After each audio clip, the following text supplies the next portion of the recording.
Hi everybody, how we doing? Matt from Hannah Fields, back with another video to discuss sowing. And what am I sowing this mid-April? Well, there are so many options out there now that light levels are increased. We're getting a bit of a warmer spell now with our daytimes and our night times. Whilst we've still got some frosts and cool temperatures, it's starting to warm up, so it gives us lots of opportunities and options to get things underway and get things going.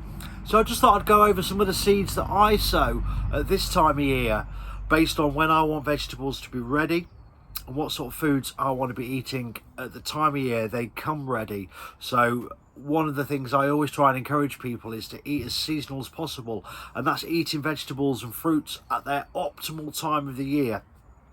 So what sort of things do I sow sort of mid-April? Well, it's the time of year when I start sowing things like rainbow chard, for instance. So rainbow chard is something that I grow a reasonable amount of because it's quite a popular vegetable in the market garden. And the variety I do is this one here. So most of our seeds come from this company, which is Vital Seeds, and they're a certified organic soil association approved seed company. They're a really small company, but they're really loving and really caring about their seeds, and they've got some great gene pools as well, so highly recommend them. And it's the chard 5 colours, which is essentially the mixed variety of rainbow chard, and it's in a very abundant crop, and it gives off a good seed as well. I didn't get a chance to save my seeds last year, but the year before I did. But when I don't save my seeds, I always get them from this company. And this is a great crop to sow now mid-April, because I always find in sort of May, early June, it tends to want to flower, especially if we have a really warm spring.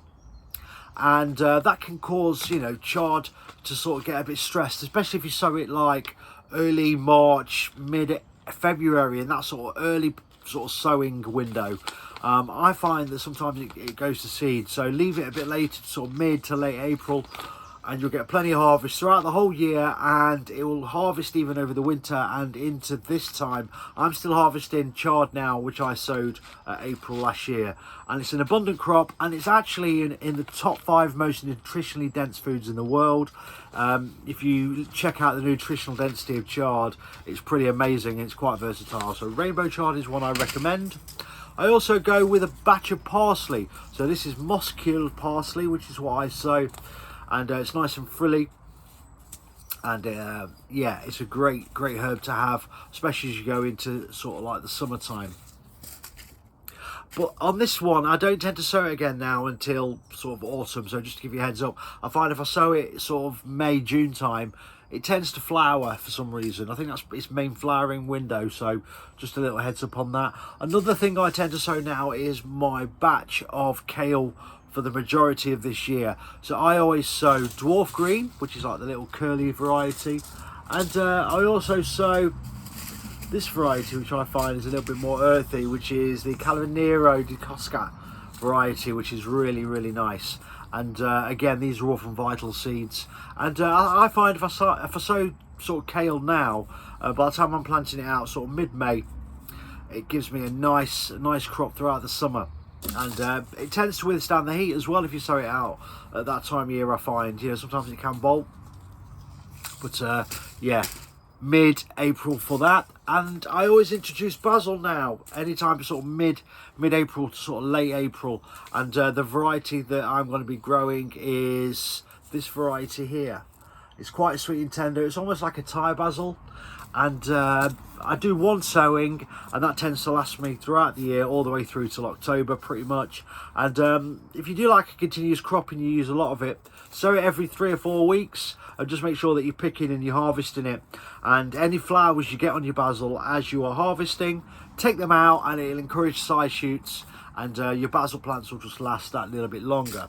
Another crucial one I sow at this time of year is leeks, and I'm growing bandit again this year. I grew bandit last year for the first time in a number of years. I've not grown it for a while, and we had a really successful harvest. So I always plant my potatoes and do my leeks pretty much at the same time.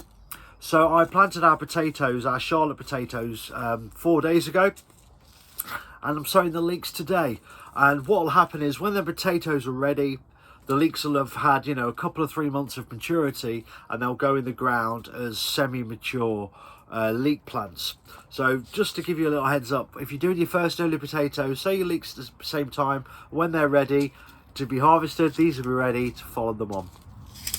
And another nice crop to sow at this time of year is lettuce.